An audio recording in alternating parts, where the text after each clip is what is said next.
In the world of microscopy, the CMOS camera reigns supreme. Let's talk about a few features with CMOS cameras to help you determine what's going to be the most appropriate based on your specific microscopy application.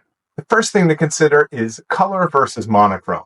Now, most microscopy applications do require a color camera, but there are a few applications such as fluorescence, DIC, and phase imaging where a monochrome camera could be beneficial.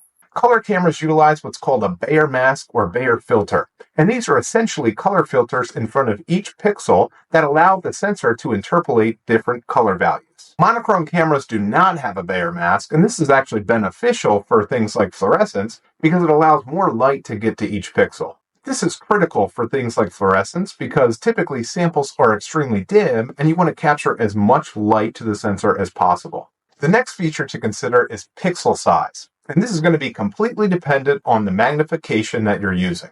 A rule of thumb is the higher the magnification, the larger the pixel size can be. The lower the magnification, the smaller the pixel size can be.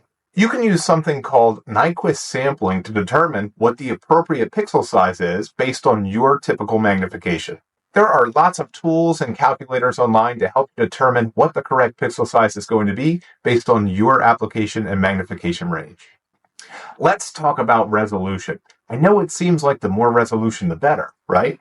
Well, that's not always the case. You have to consider what you're utilizing the camera for. Are you capturing an image to put on a billboard? If that's the case, then yes, a 20 or 30 megapixel camera may be appropriate. But there is a trade-off between that resolution and the frame rate. And this has everything to do with data transfer. If your camera has to transfer more data, it's going to take longer to transfer each frame, meaning a lower frame rate. You have to take into consideration your specific application and frame rate requirements, and also what you'd like to do with the images after they're captured. So that's just a few things to consider when looking for your next CMOS camera.